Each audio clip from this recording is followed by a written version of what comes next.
Hey guys, tonight we drift into a space most never notice, even when standing right beside it. A place where river water carries not just fish or forgotten leaves, but fragments of memory too light to cling to the shore. In the heart of Yoruba cosmology, the Orishas are more than gods, they are forces of nature, echoes of deep time, and companions of our most private thoughts. Tonight, we meet them by water. You step softly onto a moss-darkened path, lit only by moonlight diffused through mist. The air smells of wet stone and peeled citrus, sharp but clean. Somewhere nearby, frogs murmur half-minded songs, as if rehearsing for a performance no one ever truly hears. Each footstep feels quieter than the last, until you're no longer sure whether it's the world that's gone silent, or just you. You pass an old tree wrapped in faded cloth, the kind pilgrims tie when they ask for something big, or small, or impossible. The wind doesn't stir the fabric. It hangs still, waiting. So many prayers knotted tight in cotton threads. And yet, the river just beyond flows on as if it knows something you don't. Or maybe it knows exactly what you've forgotten. At the bend, the path breaks into fines and silver under moonlight. The river glides past, calm but not lazy. Wide. Patient. As if it's in no hurry to reach the sea. It has time. More time than you do. More time than all your lifetimes combined. The Orisha spirits here don't wear crowns or carry staffs. They don't speak in thunder or perform miracles for crowds. Their presence is quieter. Like how the mist settles on your shoulders. Like how the back of your mind suddenly recalls a promise you made long ago to someone you can't name. This river is a gathering place. Not just of water, but of wishes, especially the ones you never meant to forget. In Yoruba tradition, the rivers are alive with Orisha energy, O sun sweetness. Yemojaya's deep current, even the sterner murmurs of Oya when storms threaten change. Each bend holds a different spirit, and every eddy remembers something someone once hoped for. The guide tonight, the herbalist perhaps, or something older, is not here to lecture. He simply walks a few paces ahead, barefoot in the silt, eyes soft with patience. You don't remember arriving with him. You won't remember leaving. But for now, you follow. At a shallow curve in the river, stones from a partial circle half-minus submerged, weathered smooth. You recognize it not as a monument but a seat. A place to rest while the river listens. Use it. The water whispers. Not in language, but in rhythm, a syllable of ripple, a vowel of hush. If you close your eyes, you can almost hear a question rising from it. Not a sharp one. More like, are you still carrying that? Or do you know where you dropped it? And you think of something just a flicker a wish once made on your behalf. Maybe by your grandmother when you were too small to understand language. Maybe by yourself, curled in the corner of a childhood bedroom, whispering through tears to no one in particular. You didn't think anyone heard. But the river did. You see now that the river isn't a place where wishes are granted. It's where they are remembered. Some are tucked into reeds. Some are folded into bubbles that never pop. Some float just beneath the surface like lanterns without flame. And some have grown legs and wandered off. The Orishas, you begin to understand, do not fetch your wishes. They tend them. Like gardeners of longing. They prune what has rotted. They coax new shape from the broken. They carry water to the stubborn ones still wrapped in anger or need. Across the water, a flicker, not light, not movement, but attention. You sense something watching. Not judging. Just attending. And here's a gentle truth, you'll probably forget this lifetime anyway. The names. The goals. The listen passwords and what you thought really mattered. But some part of you remembers this river. Has always remembered. So, before you get comfortable, take a moment to like the video and subscribe, but only if you genuinely enjoy what I do here. And leave a comment with your local time and how you're feeling tonight. Now, dim the lights. Maybe turn on a fan for that soft background hum. And let's ease into tonight's journey together. A breeze slips through the reeds. A frog hushes mid-minus note. The mist settles thicker now, but you do not shiver. You are not alone here. And the Orisha are very good with silence. You remain seated on the stone, but the world around you shifts not dramatically, not like a door slamming or a wave crashing, but more like the feeling of your name being spoken in a dream. The river, unchanged in appearance, now carries something else, a pulse, steady and maternal. This is the part of the water governed by Imoya. Imoya, the great mother of all waters, the keeper of the beginning. She is not loud. Her power lies in her constancy. In Yoruba tradition, Imoya watches over birth and rebirth, over tears shed into pillows and lullabies hummed while folding clothes long outgrown. You feel her in the slow current, in the way the river bends as if to cradle something fragile. The herbalist appears again, this time crouched beside a shallow pool just off the main flow. He does not speak, but you follow his gaze to a collection of small offerings floating on the surface, smooth stones wrapped in reed thread, feathers pressed flat by dew, hollowed orange peels carrying folded slips of paper. Wishes. But not yours. These, he says, almost inaudibly, are the forgotten ones. You don't ask who forgot them. That's not the point. What matters is that they are not lost. In the spirit markets of the Yoruba underworld Daya or Un, they are sometimes called there are stalls made not of wood, but of feeling. Some are woven from longing, some from laughter, some from fear that never found a voice. The Orisha walk through these markets not as buyers, not as sellers, but as errangers. Tenders. They reorder what others discard. A child once offered a wish to speak again after being silent for a year. No one knew. They thought he simply outgrew his stutter.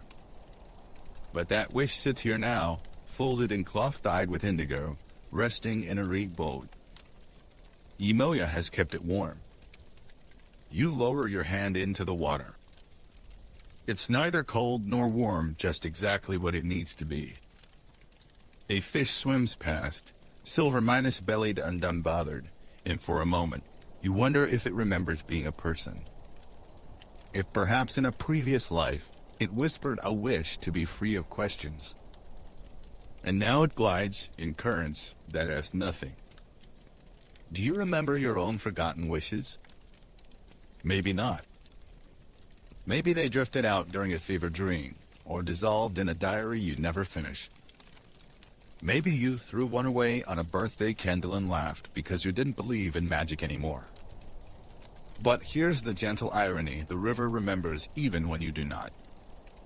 Imo gathers the pieces. She doesn't judge the wish by its size or its likelihood. She doesn't separate the desperate from the casual. She collects them all. And when the market opens in dreams, when you, or another soul, wanders through half-mindedness asleep, you may find one of your old wishes repurposed, given to a child yet unborn, or turned into a song that lingers on someone's lips in the exact moment they need it. You look down again. Something is floating toward you. It's not physical. Not quite. But you recognize it. A sensation. The specific ache of watching someone walk away while you stayed silent. They wish you made that they understand without having to explain. You thought it died that night. But no. The river caught it.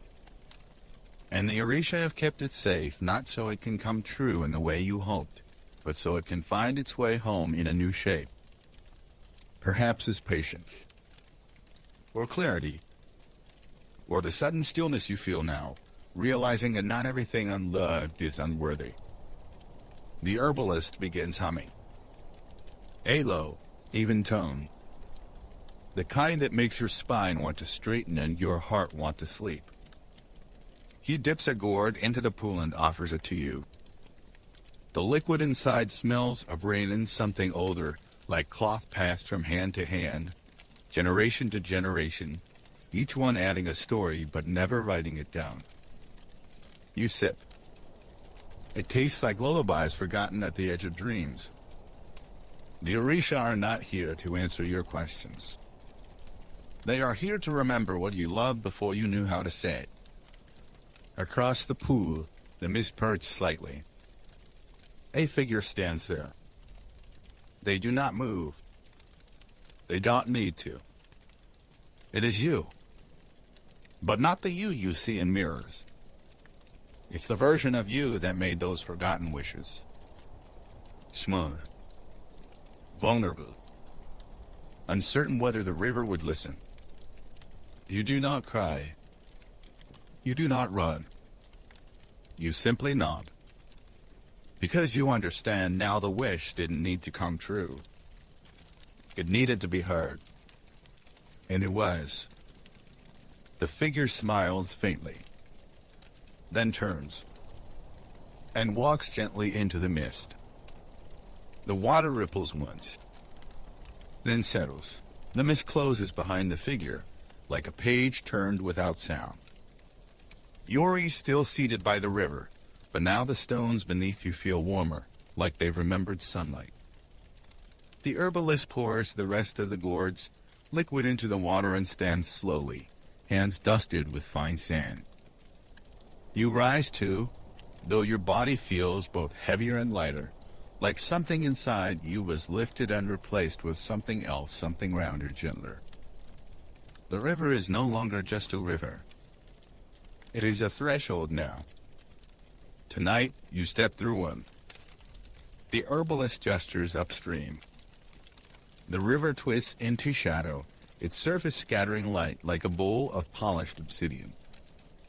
You walk slowly along the bank, guided not by sight, but by the pull of something older than footsteps. Trees arch overhead, not as guardians, but as arcavus branches tangled like the handwriting of those who dream often and remember rarely. You arrive at a bend where the river widens into a basin, shallow and still. In the middle, half minus submerged, stands a wooden shrine. Not ornate. Not gilded. Just a circle of beams wrapped in cloth and feathers, some frayed, some new. This is the resting place of Oshun. Oshun, the Orisha of sweet waters, of beauty, of desire tempered by wisdom. She's not who people often imagine. Not all silk and seduction. In the spirit markets, she's the one who whispers last-minute prices to stubborn raiders and teaches songs to children who speak in questions. Oshun remembers the wands we hide behind pleasantries. She stirs them gently, never scolds them, unwraps them in ribbons made of honey and heat. You step into the water. It comes up to your knees. The current here doesn't pull. It waits. A small vessel floats near the shrine carved from palm wood, carrying a candle not yet lit. The herbalist nods toward it. You lift it gently. Inside is a single folded paper, sealed with wax in the shape of a psalm. This, he tells you, is a market receipt. But not for anything you bought. It's for a wish someone else made for you. You pause. It's a strange thought being someone else's wish. Asha knows this, the herbalist says. She keeps the receipts of prayers not addressed directly, but meant nonetheless. A grandmother who stirred your name into broth. A friend who said be safe and then come home. A stranger who watched you crying on the train and closed their eyes, whispering something to a god they hadn't spoken to in years. These are the wishes that never had altars, but Ashun built one anyway. You open the paper. It's blank. And yet you feel something. A softness in your chest. A memory you didn't know belonged to you. It feels like someone hoping you'd be okay, even if they never said it out loud. The candle flickers to life. No match. No spark. Just readiness. Ashun is nearby now. You cannot see her. Not directly. But the water changes. There's a shimmer that isn't moonlight. A warmth that isn't fire. She does not appear because she does not need to. Her presence is like a smile behind a curtain or perfume lingering in a hallway. You only know she's there because your thoughts slow, your shoulders fall, and you stop trying to explain your own worth. That's what Ashun offers. Not proof. Permission. To feel beautiful in silence. To be deserving, even while doubting. You lower the vessel into the water and let it drift toward the shrine. The flame dances once, then steadies. And as it floats, 1,000 other lights begin to appear, tiny candles in little bowls tucked into tree roots, resting on stones. They blink on not with ceremony, but with familiarity. This is what the market does with love that goes unspoken. It turns it into war. A boy once placed a stone on this bank, hoping his brother would forgive him. The brother never did. But the stone glowed here for 3 seasons before becoming a prayer for someone else. A girl who never knew what it felt like to be welcomed without explanation. That's the thing about the spirit market. It recycles grace. Even what is wasted is never truly lost. You step out of the water, leaving ripples that curl like handwriting. The herbalist wraps a cloth around your shoulders. Not to dry you. To remind you. That feeling you're carrying now? The one like sunlight beneath your skin? That's the receipt. Not for what you asked, but for what you're ready to hold. You do not speak. You do not need to. The market hears silence best. And Ashun? She always takes her payment in sweetness. One tear. One laugh. One note of a song you hum without remembering why. As you walk away from the shrine, you feel something press against your palm. I see it. Smooth. Golden minus brown. You don't remember picking it up. But it remembers you. Later, perhaps in another life, you may plant it. Or lose it in the folds of a dream. But tonight, it glows softly in your hand. And the water behind you sighs like a story that no longer needs to be told aloud. You don't look back toward the shrine. You've already been seen. Some things shimmer more brightly when left to echo behind you. The seed is still in your palm.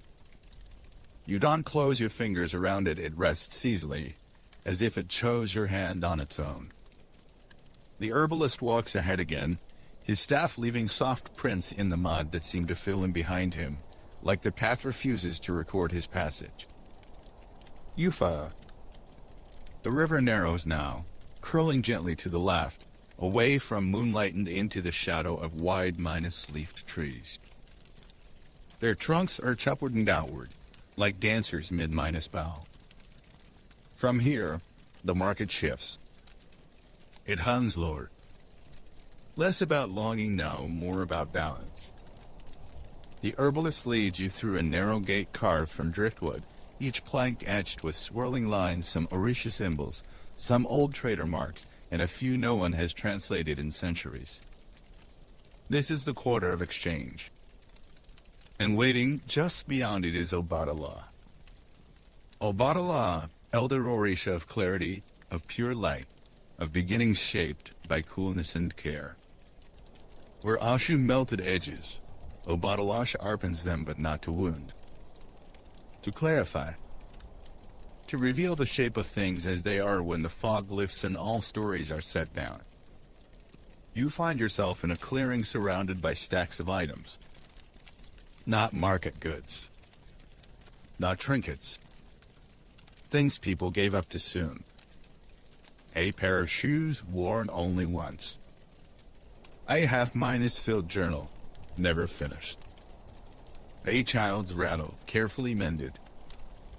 The air smells faintly of white chalk and drain on bone. Obatala does not arrive with sound. He appears like a hush that moment before a candle is lit, where stillness prepares itself. His robe is the color of early frost. His eyes carry the quiet of old stone. He gestures to the piles, then to a stone bench at the center of it all. Yusa.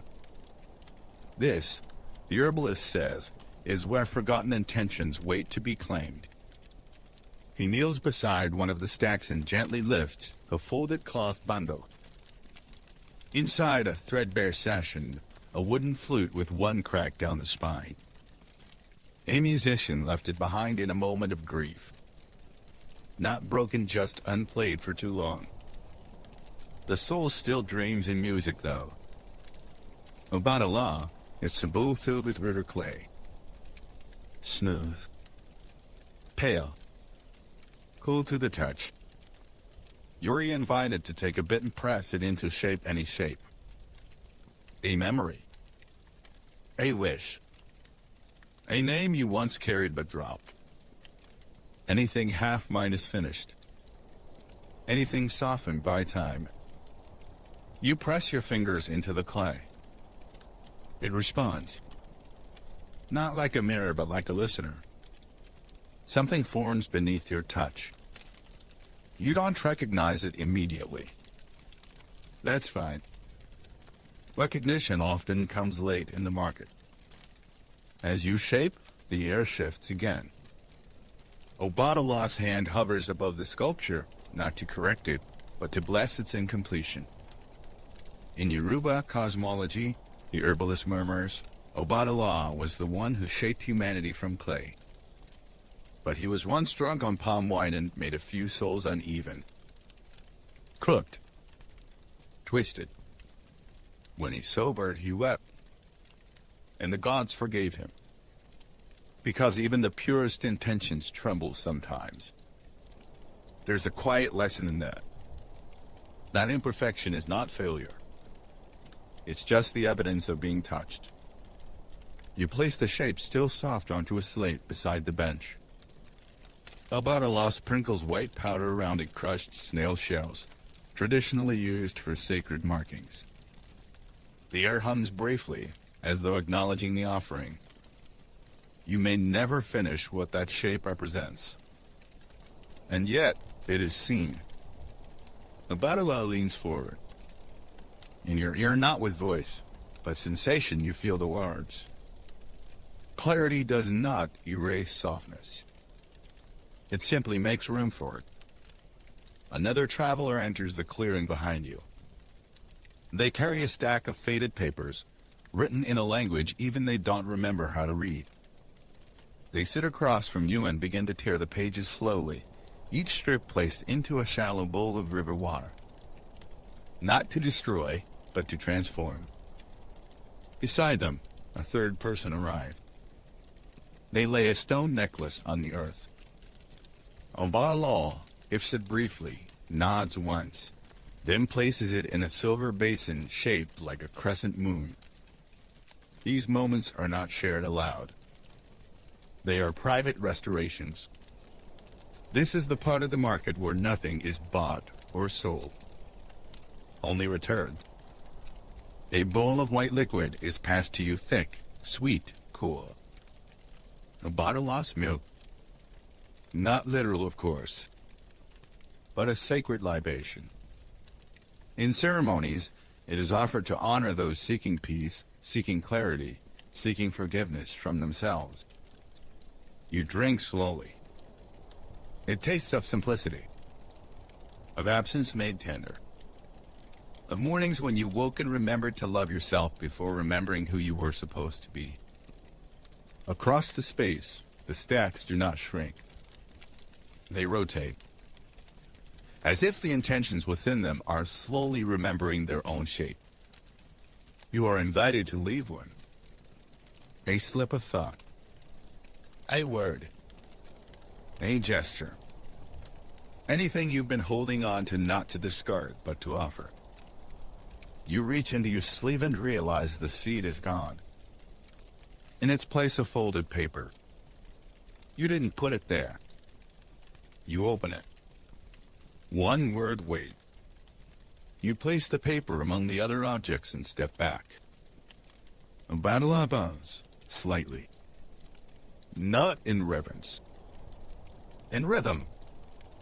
Every soul, it seems, leaves something unfinished. Not all of it needs finishing. Some just need witnessing. You rise again, and the herbalist leads you from the clearing. About a lost form dissolves into sky minus light, the clay bowl empty once more. You do not speak as you leave, but your hands are lighter now. Not because you've let go of burden, but because you've remembered that not everything must be carried alone. The sky opens wider now, as if sighing after a long minus-held breath. Stars blink like ancient eyes that have seen too many names to be impressed, and the moon, still full, wades slowly across its dark basin. You step away from a lost quiet domain, carrying no new weight, only the trace of present school light steady. The path softens beneath your feet, and the trees thin into tall reeds, their tips crowned with tufts of silver pollen that drift like sleepy fireflies. You and the herbalist walk side by side, not as guidance seeker anymore, but simply as the beings moving through a shared rhythm. He points ahead without urgency toward a low platform of woven bamboo set beside the water. Here, the market pauses. This is not a place of exchange. It is a listening post. A woman waits there. Her silhouette leans slightly forward, as if cradling something in her lap. Her head wrap is deep indigo, speckled with gold threads. Her hands move with the same grace as a river adjusting its own current. This is Yimoya, mother of fishes, guardian of deep waters, keeper of things that never found their voice. In Yoruba belief, Yimoya is not just a goddess of rivers. She is the ocean's memory, the salt in the wound, the tears you didn't know you had stored in the corners of your soul. She remembers what you forget on purpose. You sit cross-legged across from her. The bamboo beneath you is soft with moss, and the air here carries the scent of tidal pools and sleep. Yimoya says nothing. She only holds out a small ceramic bowl. Inside, folded papers. Wishes that never finished forming, the herbalist murmurs. You choose one. You don't treat it yet. Not with your eyes. You hold it against your chest. Wait. And slowly, like breath returning to a long abandoned room, something begins to stir. Not a memory. Not even a thought. More like an ache you've always known how to carry. Yimoya nods. You unfold the paper. There is no ink. Just a faint outline of a wave sketched not in pigment, but in absence. The lines are made by what isn't there. You understand anyway. It is the wish you once made on a day you forgot to believe in wishes. Something about safety. About not being forgotten when you stop trying so hard. Yimoya places a seashell into your palm. It's small. Iridescent. The kind that hums faintly when held against the skin. Keep it until you need to listen, the herbalist says. Imoya dips her hands into the water, and from it lifts a net not made of thread, but of braided nails. Some still shine.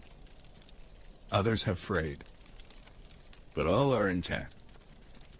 This is the net that catches orphan prayers, he says softly. In ancient rites, when offerings were forgotten or misplaced, Yemoja's net would gather their essence. Nothing said from the soul is ever truly lost, only delayed. The river holds it, tucks it into ripples, waits for someone quiet enough to feel its return. You watch as she gently untangles as one name from the net. It glows faintly and dissolves like sugar into the bowl of water at her feet. You ask where it went. She looks at you. And somehow, you already know. It went back to its source. Perhaps to the dreamer. Perhaps to the dream.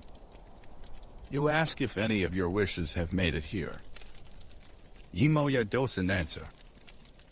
But she passes you a second paper. This one is blank. It's yours to fill. Or not. Because some wishes aren't meant to be written. Only breathe. You fold the paper again. Slide it into your pocket. The seashell remains in your palm. You don't remember where you got it. But it feels like something you were always meant to carry. Imoya hums one slow and full. The water responds. A slow swirl moves outward from her bowl, rippling through the entire river, reaching into the veins of the spirit market. For one soft moment, everything quiets.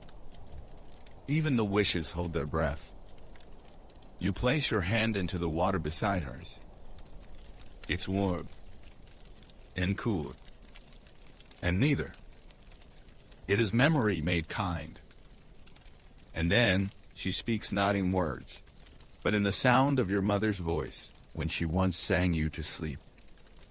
You close your eyes. You remember nothing specific. But you feel safe. You open your eyes. Imoya is still there, still quiet. But something has shifted. In the bowl, a new name glows faintly. You don't ask who it belongs to. Because maybe it's the name you haven't grown into yet. The herbalist helps you rise. You bow not deeply. Just enough. Imoya nods again, and the bamboo floor lets out a soft creak. A lullaby in wood. You walk away with your seashell and your folded paper. And a silence inside your chest that feels like it was always there just waiting to be noticed. Behind you, the net sways gently. Not with sorrow. With promise. You walk now with the heaviness of water and the lightness of memory, both folded into the shape of your breath. The path curves again, looping past reed baskets and clay bells that tinkle softly in the windless air. The herbalist walks a few paces ahead, his stride neither fast nor slow, simply attuned to the rhythm of whatever this moment asks for. Ahead, the river narrows. Not in water, but in presence. The world tightens into symbols. Stalls dissolve into shrines. Lanterns flicker without flame. You are entering the district of unfinished fates. Some call it the place of pause. Others call it the Echo Market. But the Yoruba believe this is where Ashun keeps her ledger. Not the grand Ashun of feasts and mirrors, but her quieter aspect, the listener of hope's delay. You see her before you see her. Gold fabric whispering in ripples where wind doesn't exist. Amber bracelets that seem to breathe around her wrists. A fan made of peacock feathers, motionless but radiant. Ashun is sitting beneath a fig tree whose roots drink directly from the river. Her gaze is not directed at you. It's fixed on a small bowl in her lap. Inside coins. Not minted. Not metal. But shaped like tiny moons. Some are full. Some crescent-ed. Some hollow. These are incomplete destinies, the herbalist says.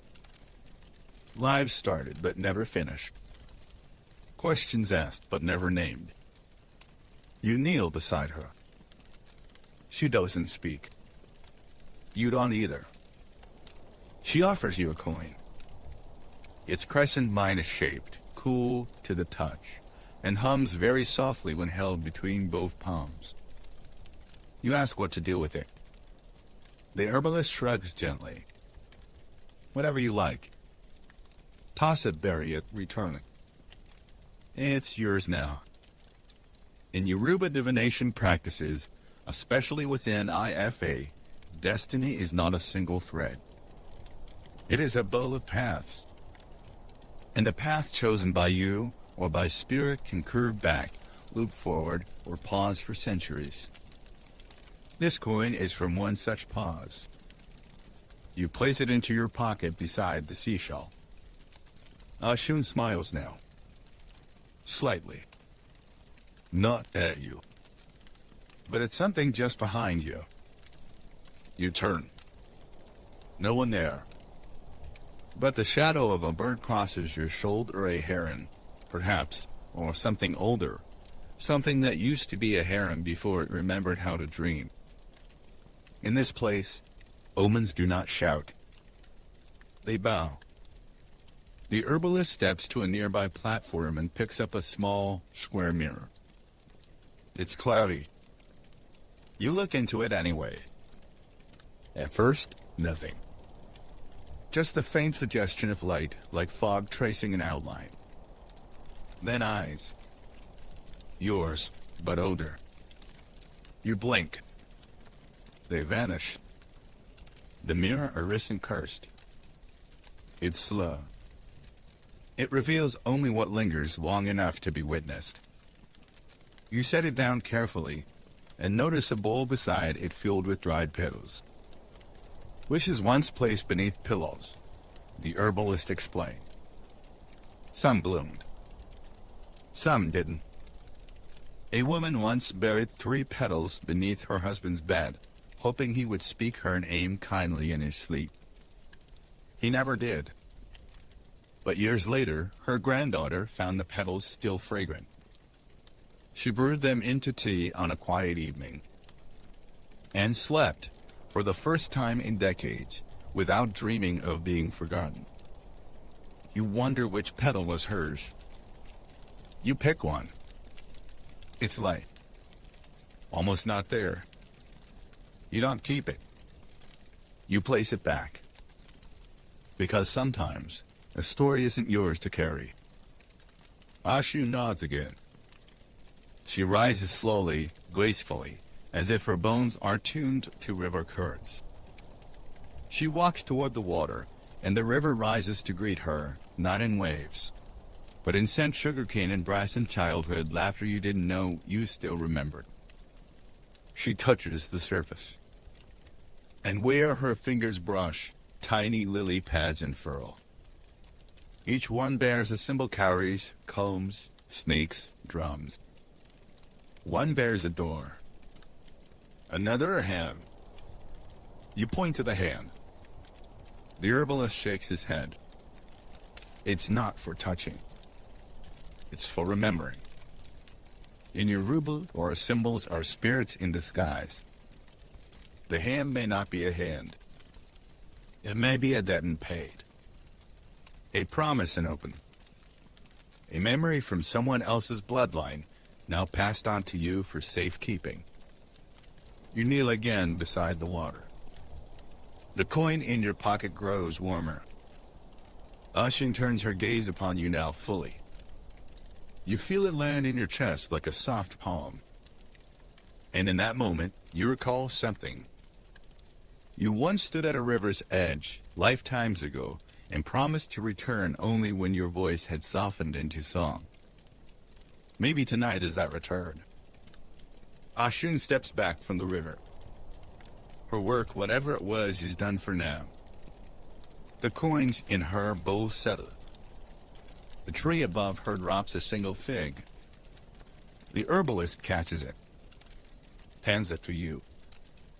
This is not for eating, he says. It's for timing. When the fig softens in your palm, your next question will be ready. You hold it. Firm. Quiet. Waiting. Like you rise once more. The river recedes. Not in distance, but in presence. The stall dissolves into mist. The fig in your hand hums once. Just once. The wind returns. Not strong. Just enough to remind you that something has shifted.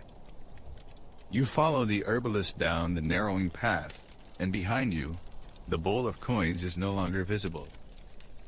Only the ripple remains. And that's enough. The path that unfolds now is quieter than any before. You notice it not in the way it looks, because it barely seems to be there, but in the way your body begins to walk more slowly. Your breath deepens without asking permission, and your thoughts feel like pebbles falling gently into a still pond. There is no rush. Nothing hurries you. Not even time. Ahead, the herbalist stops beside a woven gate made of dried Raphael eaves and driftwood. It doesn't open. It simply parts like old memory, fluttering with each of your approaching steps. You pass through. Beyond, you find a long corridor of river stones stacked and painted with ochre and ash. The walls lean inward slightly, as if to listen. At intervals, candles flicker in alcoves, their flames shaped like tongues curled into prayer. You can't tell whether they're welcoming you or simply remembering someone who came before. This is the shrine of unsent messages. In Yoruba belief, words when not spoken do not vanish. They ferment.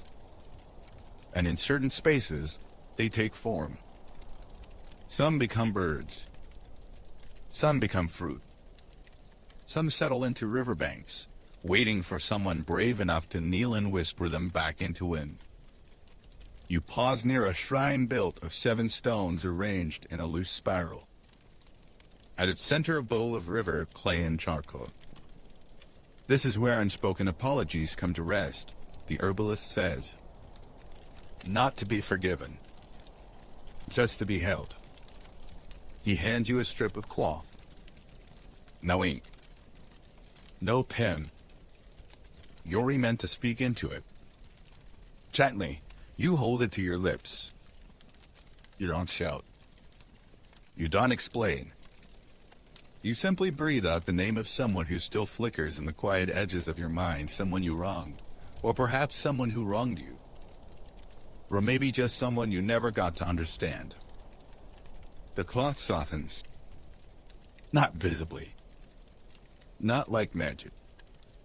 But the way old letters sometimes feel heavier after you finish reading them. You place the cloth into the clay bowl. It sinks, leaving no ripple. You do not cry, but your breath thickens.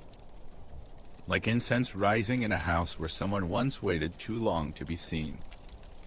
Further down the corridor, another shrine. This one is built from calabash bowls stacked like story fragments. Inside, each beads. Broken, mismatched, radiant.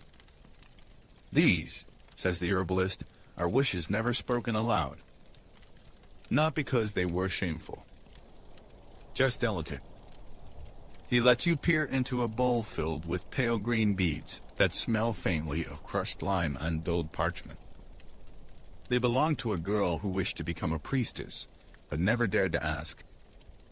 Her village believed girls should weave, not pray. You ask what happened to her. She became a weaver, he says. And her cloth told the prayers anyway. You smile. Softly. Because you understand now some fates bend, but do not break.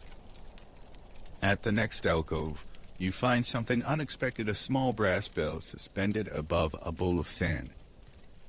The herbalist gestures. You ring it.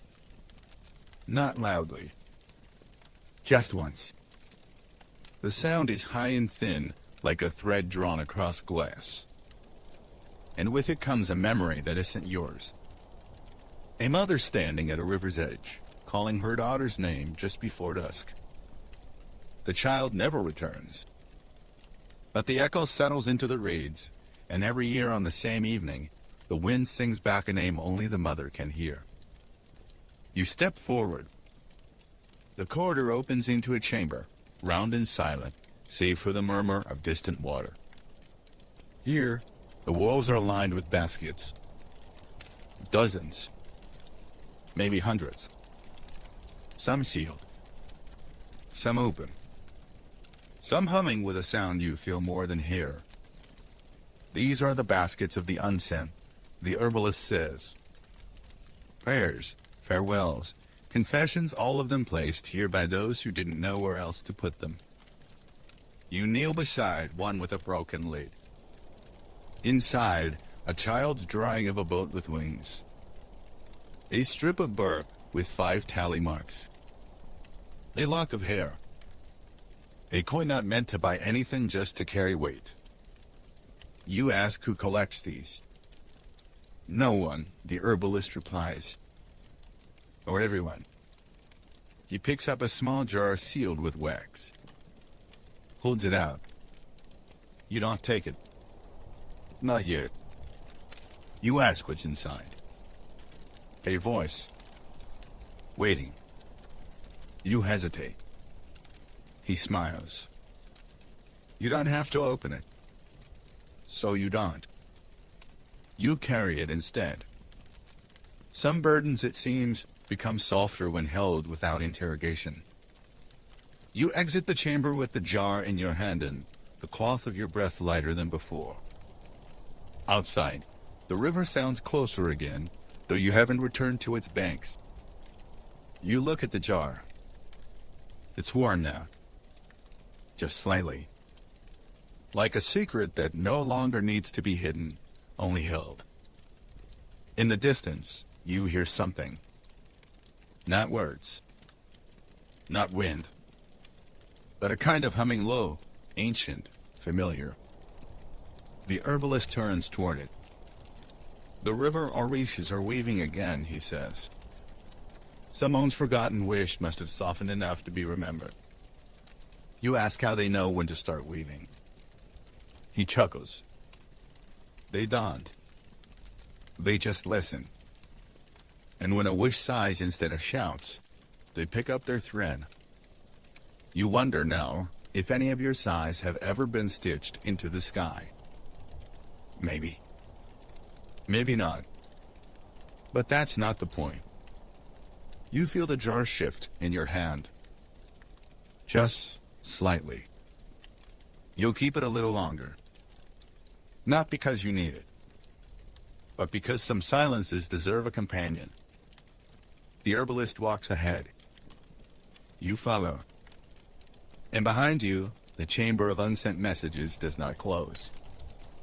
It simply exhales. The humming you heard earlier now swells like a river dreaming aloud. It doesn't grow louder, it grows wider, as if it stretches to greet you. The herbalist says nothing, but his pace slows, and you realize you're no longer simply walking through a place. You're entering a rhythm. One older than steps, older than breath. You pass beneath an archway of braided reeds and bone-minus white feathers. They whisper as you cross beneath, not in words, but in texture, cool, fragile breeze. On the other side, the path widens into a crescent-minus-shaped clearing. At its center flows a shallow stream with no source you can see. It curves and doubles back on itself, like a loop of silver thread dropped from the sky. This is the Circle River. In Yoruba cosmology, rivers are not just waters. They are memories made liquid. Orishas of the river hold dominion over transformation desire, and the soft erosion of the self into something sacred. You've heard of Oshun before, goddess of sweetness, fertility, flowing beauty, but here she is quieter. Not the radiant figure in embroidered gold, but a presence like honey dissolving into tea. Near the bend of the river, there are woven mats, each a different size, a different age. The herbalist kneels at one and nods for you to do the same. He points to the water, then lifts a small bowl carved from gourd. Choose a question, he says. You start to open your mouth, but he raises a finger gently. Don't say it. Just know it. You nod. He fills the bowl with water from the stream and sets it before you. The surface remains still for a heartbeat, then begins to ripple outward, not in circles, but in shapes. Threads. Spirals. A symbol you don't recognize, but feel in your chest like the last word in a poem you once knew by heart. This is Oshun listening, the herbalist murmurs. The bowl shimmers. You see flickers of moments, but none are yours. A woman standing in a doorway, hand on her heart. A fisherman staring at the sea with empty nets and patient eyes. A child drawing spirals in dust. Each vision pulses, then fades. None answers your question. And yet, you feel answered. Because sometimes, the Orishas do not respond with solutions. They respond with presence. You watch the water settle. The herbalist lifts the bowl again and pours the contents back into the river. Questions don't belong to us forever, he says. They're meant to be given away. You think back, how many of your questions have you hoarded? How many have you sharpened into tools instead of softened into offerings? You nod. Quietly. At the river's edge stands a statue, half minus, buried in reeds and moss. Its features are soft, weathered, part woman, part wave. In one hand, it holds a fan. In the other, an empty ball. You ask if it's Oshun. The herbalist smiles. Maybe. Maybe just for a dream. You approach. The fan stirs in the breeze, though the statue never moves. You place her palm against the bowl. It's warm. Inside, a single pearl, small, imperfect, the color of moonlight's end. The herbalist says nothing. But you know it's yours. Not because you deserve it. Because you remembered to ask. You carry the pearl to the stream and hold it underwater. Just for a moment. When you lift it again, it shines faintly, not brighter, but deeper. As if the river wrote something into it. Keep it, the herbalist says, until you forget why it matters. You smile. Because of course that's when it will. You tuck the pearl into your pocket. Its shape presses softly against your leg as you rise. Around the clearing, wind begins to play with the grasses. The reeds sway in time with the humming, which still comes from nowhere. Or everywhere. The herbalist points to a stretch of land where the stream forks briefly, forming a figure -8 before rejoining itself. That's the place of return, he says. Where wishes come back different. Not denied. Just withdrawn. You walk there. The water glides like breath over stone. You kneel again. And in the stream, you see something drifting, tiny paper boats, no bigger than thumbnails. Dozens of them, carried on the current. Each bears a symbol painted in ink the color of tea leaves. These are forgotten wishes, the herbalist explains. Those whispered once, then left behind. You catch one gently before it floats away. On its surface, a drawing of two hands, nearly touching. You don't know whose wish it was. But the ache it carries is unmistakable. You release it. Let it drift on. As you rise again, the river quiets. The boats keep moving, but you no longer need to follow them. The herbalist places a hand on your shoulder. Orishas don't fix the past, he says. They teach you how to let it flow. You glance back at the figure -8 in the stream. It glints for a moment, then settles. The wind calms. You feel your feet on the earth again. Softer. Steadier. And the pearl in your pocket no longer presses at cradles. The herbalist leads you on. The arch of reeds sways as you pass back through. You don't look over your shoulder. You don't need to. The river will be there again. For someone else. For some forgotten wish ready to flow. For some soft voice learning how to ask. You leave the river gently, its memory sliding from your skin like a silk robe falling in moonlight. Each step you take now carries a softness, as though the ground itself wishes to cradle you rather than bear your weight. The herbalist moves just ahead, his hands behind his back, humming an unfamiliar tune that loops without beginning or end. The path veers toward a slope where mist curls like incense rising from earth. The trees thin, revealing a garden of small, irregular stone columns, each topped with a vessel, some jars, some bowls, a few woven baskets. The air shifts again, cooler now, and it smells of clay and wild ginger, of soot and something metallic but comforting, like rusted bells forgotten on altars. These are the wish reliquaries, the herbalist murmurs, voice nearly lost to the wind. You walk slowly through the stones. None of the vessels are sealed. Some hold feathers. Others hair. One contains nothing but a folded leaf stained with tears so old, the salt has shaped its veins into crystal. In Yoruba traditions, a wish isn't always spoken, he continues. It can be offered in a gesture, a refusal, even a silence held long enough to change a soul's path. He pauses beside one of the columns and lifts a round vessel no larger than a mango. Inside a string of dried oak with seeds knotted together with red thread. A woman placed this here, he says. She wished to forget her husband's voice, but not his kindness. You nod slowly. Not all forgetting is cruelty. Sometimes it's the only way a heart survives its shape. Farther on, you spot a bowl filled with stones each painted with an eyelash. The effect is strange but delicate, as though the bowl itself blinks once every lifetime.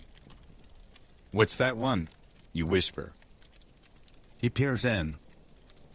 Children born with knowledge they weren't ever meant to keep, he answers. Some dreams are too large for small lungs. You let that settle. Around the garden, the reliquaries continue each one an unnamed prayer. They wish not for power or transformation, but for gentleness, for grace, for release. You reach a low column, shorter than the rest. On it sits a wooden bowl containing only a single nail, rusted and bent. Your fingers brush the rim. You ask what this one means. The herbalist smiles faintly. No one remembers. That's why it's perfect. You stay there for a while. A wind passes over the stones, not harsh, not cold. Just firm enough to carry off something loose in you. Something that no longer needed to stay. Across the garden is a woven screen made from palm fronds. It rustles softly as you approach, revealing a hidden alcove. Inside, a simple table, a stool, and a scroll tied in gold thread. The herbalist sits. gestures for you to do the same. This is where forgotten wishes are rewritten. You look down at the scroll. The gold thread unties itself not by magic, but as though time has loosened it out of kindness. Unrolled, the scroll reveals not words, but rows of marks half-minus moons, rain lines, symbols resembling echoes. These are not languages, the herbalist explains. They are feelings waiting to be remembered. You place your hand near the scroll.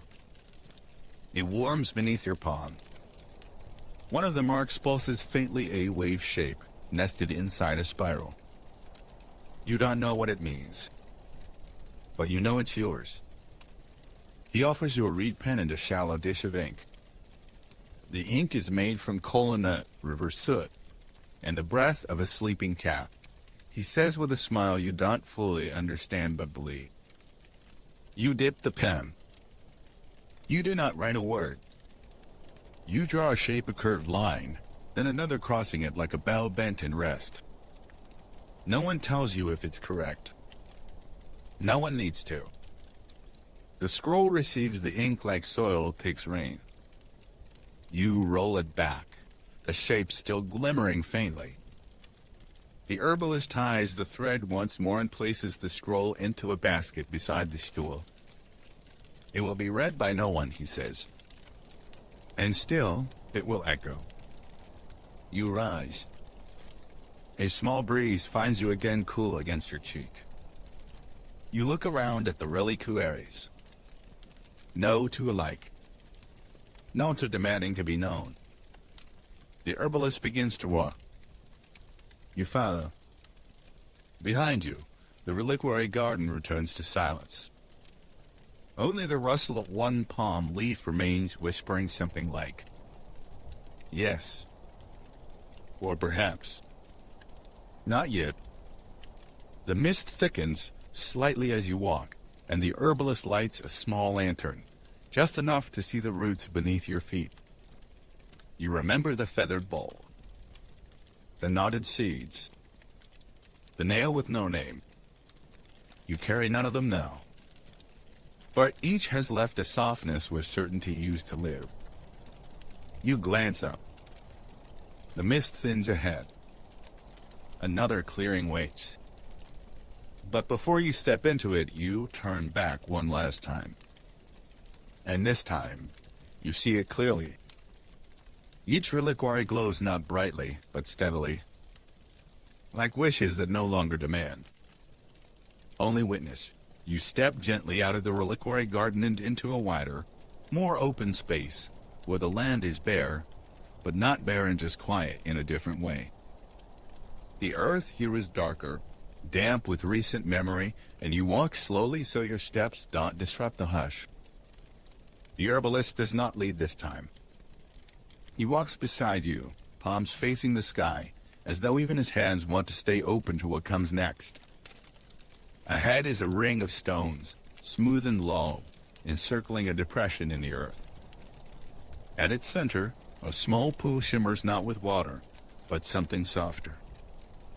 It glows faintly, like the underside of a pearl left in moonlight. This is the basin of half-minus remembered names, the herbalist says. You feel something stir in your chest. Not sorrow. Not longing. Something in between. He kneels beside the basin and gestures for you to do the same. As you do, you notice etchings around the stones, some faded, others sharp. Names and languages you don't know. Some only one syllable. Some symbols shaped like breath marks or wind curling between mountains. In Yoruba cosmology, he begins softly.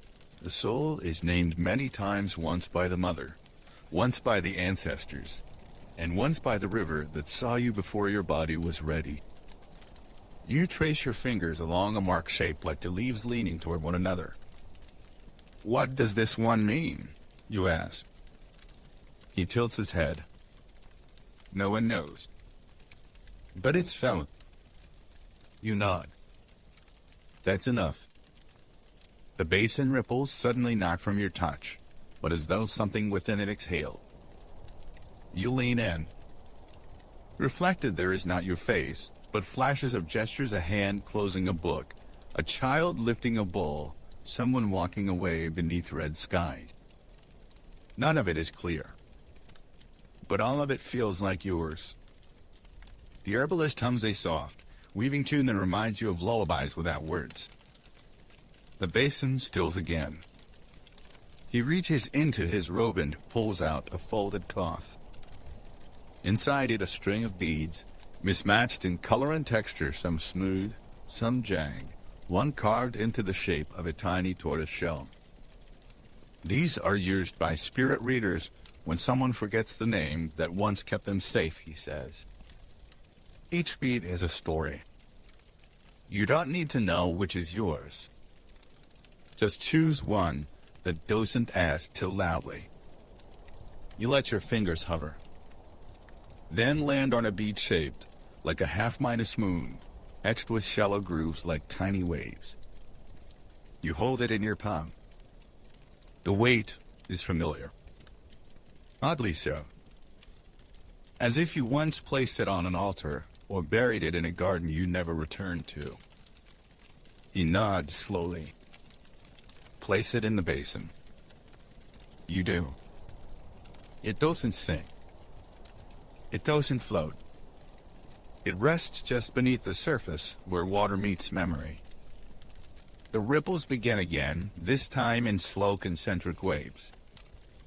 They reach the edge of the stone circle and disappear into the soil. This part, he says, is not for watching. It's for letting go. So use it back. And let go. The name, whatever it was, begins to release its grip on you. You don't feel lighter. You feel quieter. As though something inside you has exhaled for the first time in lifetimes. Across from you, the herbalist leans his chin into his palm. There are those, he says gently, who never hear their river name again. And that's all right. They live well. They love fiercely.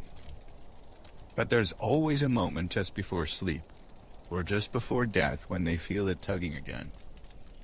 You think of the basin. You think of the ripple. And you understand. Not everything meant for you is meant to return. Some gifts dissolve as they're received. You ask him what he did with his river name. He smiles, not at you, but at something only he can see. I whispered it into the shell of a fruit and planted the seed. If it grows again, you'll know. If it doesn't, maybe that part of me was supposed to. You feel the softness in his words. No need for certainty. Only presence. He stands and gathers the beads once more, wrapping them gently in the cloth. The basin has stilled completely. Your bead is gone. Not sunk. Not vanished. Just woven into the stillness. He places the cloth inside a pouch at his side and begins to walk. You follow. Not because you must, but because something in your steps trusts the silence between you. As you leave the basin behind, the wind rises slightly, just enough to brush a single leaf across your shoulder. It stays there a moment, then lifts. Somewhere in the distance, a bell chimes once. Low and round. The kind of sound that doesn't call anyone. It simply reminds the world that it's listening. You walk deeper into a space where direction feels less certain, but no less welcoming. The herbalist steps slowly now, like someone guiding not just a body, but a rhythm, and the rhythm is shifting. The path softens underfoot, no longer stone or soil, but a bed of crushed blossoms and thin reed mats. Each step feels like the page of an unwritten poem opening beneath your weight. There is a clearing ahead, small and soft, mine is hedged. A woven roof floats overhead, tied to 4 tall poles wrapped in twine and dried grass. Beneath it, an arrangement you've never seen before, a low wooden able set with 3 ceramic bowls, each steaming faintly, though there is no fire. A single oil lantern sways gently beside them. The herbalist kneels and places both hands on the edge of the table. He closes his eyes. Breathes. This is where the Orishas leave the wishes they never granted, he says softly. Not because the soul didn't deserve them, but because the timing was still growing its bones. You step closer. The first bowl is filled with a silvery broth that shifts color depending on how your eyes move. For a moment it's moonlight, then mist, then the soft blue of an almost Midas forgotten longing. These, he says, are the wishes of delay. The ones the spirit was ready to carry. You kneel. The aroma rises: lavender, eucalyptus, and something old, like parchment left in sun. You see images in the broth: someone packing a satchel they never carried, a letter sealed but never sent, a farewell postponed past its meaning. It is said, the herbalist continues, that Obatala, the Orisha creation, gathers these wishes and holds them close, not to withhold them, but to keep them warm. When the soul becomes soft enough to receive without demanding, they are returned in unexpected ways. You nod. Not every wish is wasted.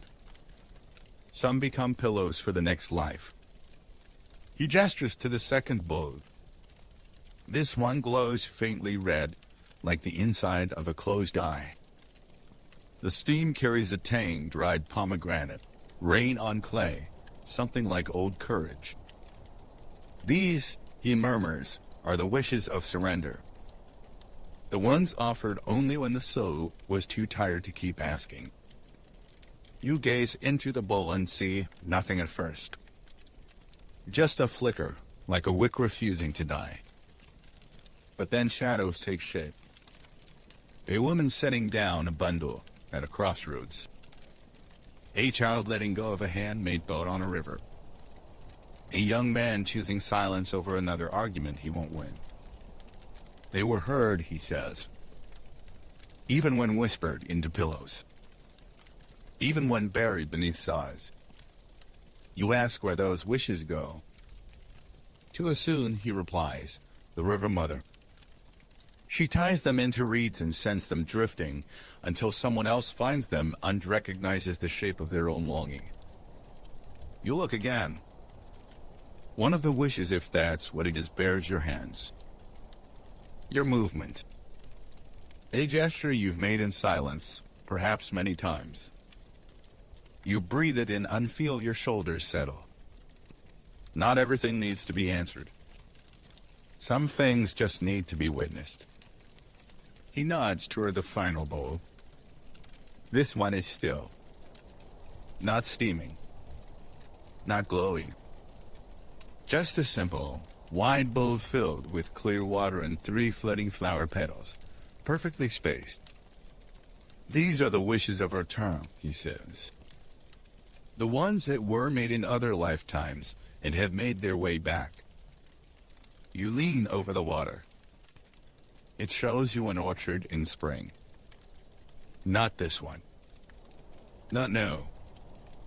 But somewhere you've stood before. A tree you touched. A scent that lies under your fingernails. And a voice not spoken, not external, but remembered in your chest. You'll find this again. Even if I forget what it means. You feel your pulse slow. The herbalist closes his eyes again. The Orishas, he whispers, are not linear. They do not move like time. They spiral. They echo. They arrive through repetition. And sometimes through stillness. You wonder aloud, what do they do with all the wishes that never match a soul again? He smiles. They plant them in dream gardens. Sometimes in sleep, we walk through them. We brush against someone else's yearning. and we wake with a thought we don't recognize but can't shake. You watch the petals drift slightly, then still again. The air is filled with something like quiet joy. Not happiness. Not comfort. Just a kind of cosmic contentment. A soft nod from the universe. You may sip if you wish, he says, motioning to the center bowl. You hesitate. Then lift a ladle and taste one small spoonful. It's not flavorful, but it feels like returning to a song you hummed as a child, alone in the garden, never knowing someone else might remember it too. You close your eyes and say nothing. That, too, is a form of reverence. The herbalist rises and begins to gather the bowls with care. He pours their contents into 3 small holes in the soil, spaced like a triangle, and covers each with a single leaf. They'll bloom in someone else's time, he says simply. And then he turns. You follow. No one speaks. And still, nothing feels unsaid. The path narrows again, but it's no longer a path in the way you once understood it. It folds gently beneath your steps, shaped more by memory than by design. The herbalist walks slightly ahead, though his pace never suggests urgency, only invitation. You pass beneath a canopy of slender minus-leaf trees that make no sound, not even in the breeze. Their silence feels intentional, protective, as if they're shielding this next space from the noise of other worlds. At the end of the grove, the land opens. Not into a clearing, but into something old array gathering circle made of stone benches and low lanterns, arranged in a spiral rather than a ring. The air here is cool and carries the faint scent of yam ash and coal above. In the center stands a carved basin filled with dark earth. The herbalist places his hand just above the surface. Here, he says, is where forgotten promises return. You pause beside him. Not broken promises, he clarifies, and not betrayed ones. Just the kind the soul meant to keep, but the world folded too quickly. The air trembles faintly. Not from temperature. From presence. A slow ripple moves through the soil, and shapes begin to rise, not bodies, not objects, but impressions. Imprints.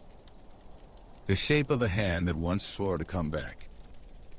The shadow of feet that meant to wait. A breath caught on a goodbye never spoken aloud. Use it. Not because you were told to, but because standing would feel intrusive.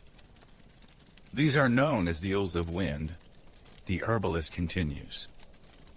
Spoken with sincerity, while carried away before they could root. He pulls from his pouch a bundle of dried leaves bound with red twine. Many Yoruba diviners say they can hear these oaths during dry season winds whispers asking if it's too late to try again. He crumbles the leaves into the basin, and smoke rises. It doesn't sting the eyes. It doesn't rise upward. It circles low, curling around your ankles, as if remembering how to hold. You may not remember your promises, he says, but they remember you. You look into the basin, and for a breathless instant, you feel the weight of all the small devotions you meant to keep. A stone you promised to skip back into a lake. A vow to revisit a childhood place. A prayer whispered while ill, meant to be returned to in health. The wind moves through the circle, softly, and you hear them. Your own voice, but distant across years, perhaps lifetimes. I will never forget. He'll come back for you. I promise. You lower your eyes. The herbalist kneels beside you. In Yoruba cosmology, he says, it is believed that the Ori, the soul's higher self, remembers all things, even when the body does not. And when the Ori is ready, it returns the scent of those promises to your path. He places a stone in your palm. It's light but warm. Smooth on one side, ridged on the other. Place this where you keep things you forget on purpose, he says. You smile a little. A small ache opens in your chest, not of pain, but of recognition. That once, you loved something enough to try. That once, you cared enough to vow. And even if time frayed it, the effort left an imprint. The basin's smoke fades, revealing a layer of smooth seeds scattered across the earth. You recognize none of them. And yet, you feel as though they grew from you. These will bloom when touched by unspoken forgiveness, the herbalist whispers. Not yours. The kind others gave you without telling you. You look to him.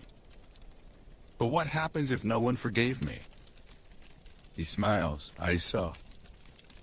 They did. You just didn't know when. You press your fingers into the soil beside the seeds. No magic bursts forth. But you feel something settle. A sliver of stillness, like moss wrapping around an old regret. A memory curls inside you, a nasty moment when you almost apologized and didn't. And yet, the person smiled at you anyway. And that smile carried more mercy than 1,000 words. The wind shifts again. This time it smells like millet porridge and sun, minus warmed rope. A scent you haven't smelled since a time you cannot place. You rise slowly. The herbalist gathers the remaining leaves and tucks them into a carved horn. Not everything lost is meant to be found, he says. Some things are meant to be remembered just long enough to let go. You nod. Because it's true. The spiral of the benches seems smaller now. Or maybe the world has grown around it. You follow him out of the circle. Neither of you looks back. Some spaces ask to be left undisturbed. And some oaths, once honored by silence, begin to return as wind. The wind settles behind you, as if content with your choice to keep walking. The path curves again, folding through elderbrush and soft blue shadows. The herbalist's silhouette moves slowly ahead, never waiting, never rushing.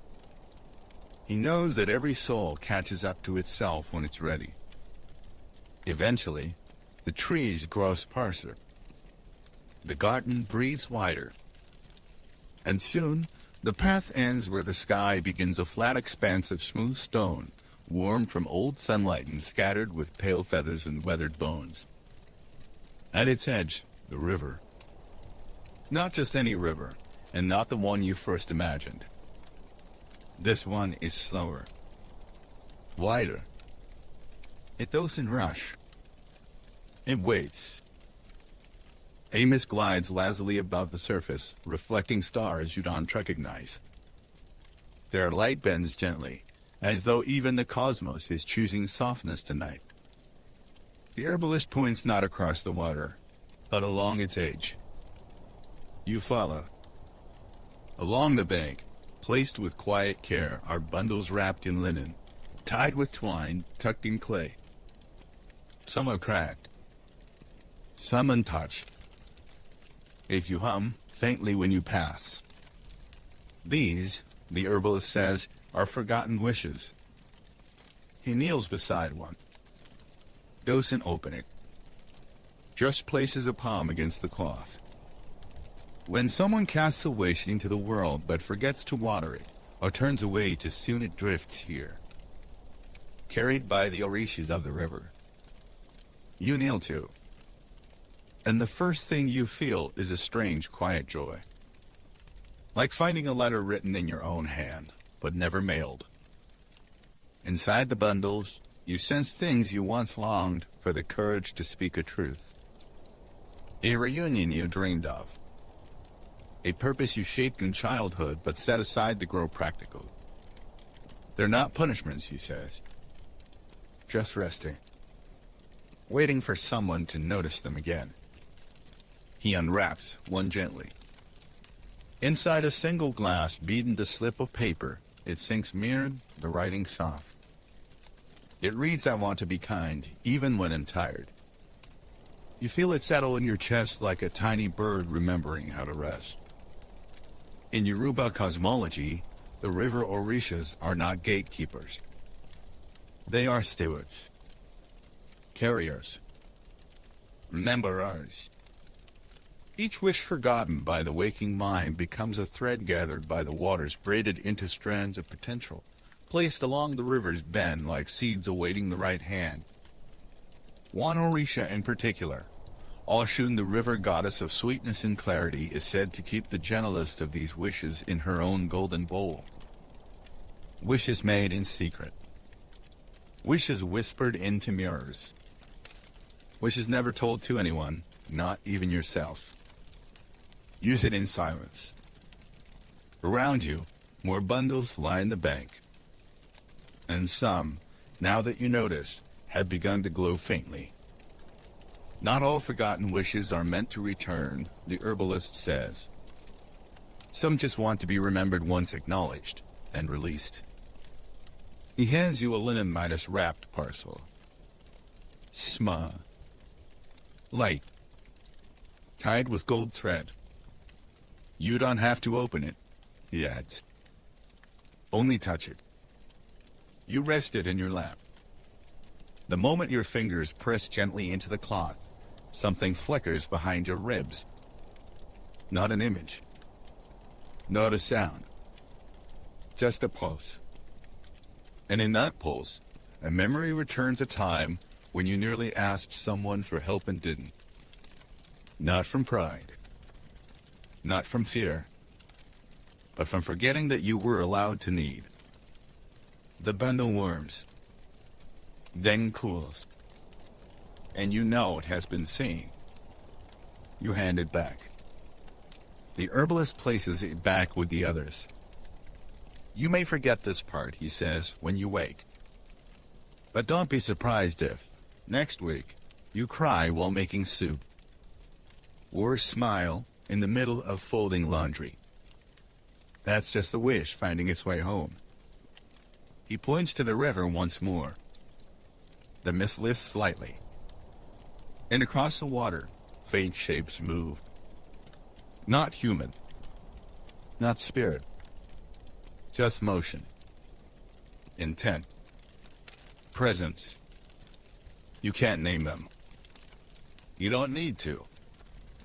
But you know they've been watching.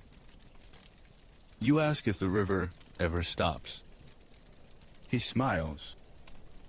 It doesn't even begin.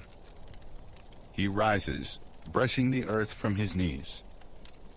You rise too. And behind you, the bundles remain. Still wrapped. Still waiting. Still softly glowing in the hush of this breath between worlds. Tonight, he says, you've returned something precious to the river. You tilt your head. What was it? He looks at you, eyes kind. Your permission. To forget. To return. To wish again. The stones beneath your feet feel lighter. The wind hums along the reeds. The Orishas do not ask you to stay. But as you walk away, you feel one of them smile. And in that smile, a reminder nothing truly forgotten is ever wasted. It simply becomes part of the current. Waiting for the day you find your hands open once more, the river fades behind you like a lullaby trailing off in a child's dream. You don't look back. Not because you've forgotten, but because something inside you understands it was never yours to carry beyond this bend. And now, the path softens once again under your feet, like freshly turned earth after rain. The herbalist walks beside you. His presence is quieter now, like a song sung in the mind rather than aloud. You pass through all grasses swaying in rhythm with your breath. A few fireflies drift lazily between the reeds. each blink like a gentle tap on the veil between stories. Eventually, you arrive at a new threshold. A circle of stones. Simple. Ancient. Arranged with no ceremony, yet deeply ceremonial. At the center, a shallow bowl carved from petrified wood. Smoke curls upward from within, pale, fragrant, weightless. This, the herbalist says softly, is the bowl of answer less named. You step closer. The smoke does not rise in columns, but in slow, spiraling shaped symbols that melt before you can fully see them. When someone lives too many lives trying to find their purpose, he continues, they leave behind names they never grew into. Titles that never fit. Dreams they tried on, like cloaks and quietly folded away. He picks up a small fan made of dried leaves, waves at once. The smoke shifts. For a brief moment, you see your own name or something like it drift into form and dissolve just as quickly. Don't chase it, he says. It's not running from you. It's only returning where it belongs. He sits across from the bull. You join him. There's no need to speak. The bull offers no prophecy, no revelation, no grand vision. Only the invitation to lay down the burden of understanding. In Yoruba cosmology, there are many layers of identity given names, chosen names, spiritual names whispered before birth. Some say your Ori, your inner head, chooses your path long before your body does. And along that path, you may outgrow a dozen identities, each as sacred as the last, even if they only lived for a breath. You've been a healer in one life, he says, not as question, but as knowing. A stone carver in another. A child who refused to speak for 7 years in a third. You nod, though none of it feels familiar and yet none of it feels false. He hands you a stone. Small. Smooth. Warm from being near the bowl. You don't have to remember the names, he says. Only honor that they lived through you. You place the stone beside the bowl. It hums softly. The smoke dims. And in that hush, a strange weight lifts from your shoulders, the weight of trying to be consistent across lifetimes. The pressure to keep becoming only one thing. You think back briefly to a life where you always said yes too quickly, and one where you always said no. Neither was wrong. Both were sacred. You breathe deeply, and the air carries the scent of sage and dried lemon peel. A flicker of memory returns, not a story, but emotion. You, years ago, tracing a name in the fog mirror after a long bath. A name you'd never spoken aloud. A name you never told anyone. But it mattered. Even if it only lived in steam for a moment. You are not less for shedding names. The herbalist says, just as a tree is not less itself for losing its leaf. You close your eyes. The smoke winds around your wrists, your throat, your chest. It doesn't bind. It blesses. There are Orishas, it said, who hold no temple-only moments. Spaces like this one, bowls like this one, where identity is not fixed, but fluid. Where the soul remembers itself not as a single story, but as a breath moving through many. You ask quietly, what name will I carry next? He smiles. That's not for you to decide. Then he pauses. But it might already be waiting in a dream you've yet to have. You smile too. And in that moment, the bowl of smoke swirls one final time, revealing no name at all, only a curved feather in the impression of laughter, long gone but never wasted. The herbalist stands. You fellow. Neither of you says farewell to the bowl. Farewells don't belong in this place. Only acknowledgement. And as you step beyond the circle of stones, the earth seems to breathe again beneath your feet. You've laid your names to rest, he says. Not forever. Just long enough to listen for what comes next. You look up. The stars overhead shimmer brighter, now less like distant strangers, more like old friends blinking in recognition. And somewhere ahead, a final path begins to open. Not toward a destination, but toward a space of beginning again. You walk without hurry. The path is barely a path, now just a soft trivet of moss winding through all reeds and low stones, shimmering faintly in the starlight like something that isn't quite of this world. The herbalist walks a few paces ahead, though his footsteps leave no impression, as if he is part of the garden's breath rather than a guest within it.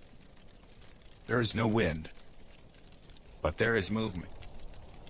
The trees tilt slightly toward you.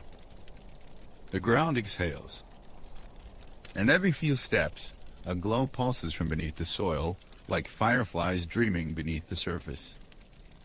The herbalist stops. Ahead, you see a flat stone platform resting in the center of a shallow pool. Water laps gently around it, even though nothing stirs. The surface is glass mirror minus still. Reflected in it are not the stars overhead, but unfamiliar constellations, like memories you've not yet lived. He turns to you.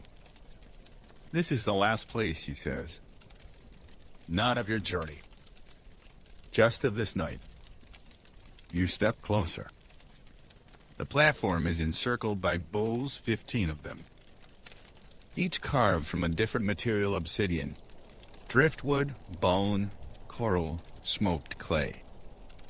In each, something rests: a thread, a petal, a coin, a feather, a slip of parchment. These, the herbalist explains, are the tokens of wishes forgotten.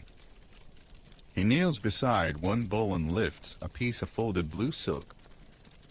Inside is a tiny glass bead. This, he murmurs, was once someone's longing to see the ocean before they died. But they passed in winter, and the ocean didn't call loud enough.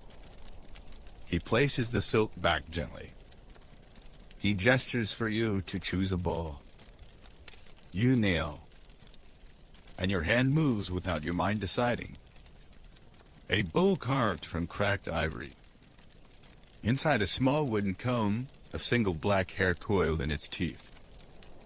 You don't know whose it was, but your chest tightens not with grief, but with the soft take of recognition. Somewhere once, you combed someone's hair.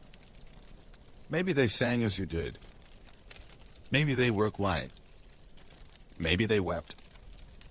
This, the herbalist says, is what the river Orishas keep. For each forgotten wish, each soft longing never spoken, each hope never named, they do not punish. They do not correct. They simply remember. You look at the other bowls. A torn page of a lullaby. A seed wrapped in birch bark. A clay figure missing its hands. These wishes, he continues, were not failures. They simply became too small to carry through the veil. But the Orishas, he smiles faintly, they picked them up. And what do they do with them, you ask? He shrugs, amused. Some say they braid them into the hair of newborns. Others say they plant them at the edge of the spirit market and wait to see which ones bloom. You glance at your comb again. You don't want to keep it. You don't want to forget it either.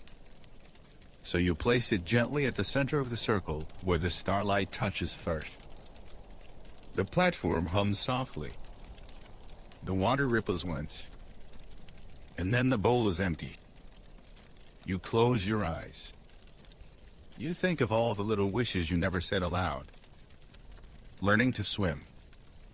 Seeing snow fall on a mountaintop. Saying sorry to someone whose name you no longer recall. The river Orishas hold them now.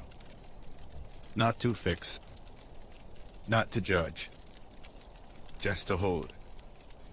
Because even forgotten dreams deserve a second breath. The herbalist touches your shoulder. You rise. Together, you step away from the circle. Behind you, the water still glows faintly. And the bowls, quiet again, seem to smile.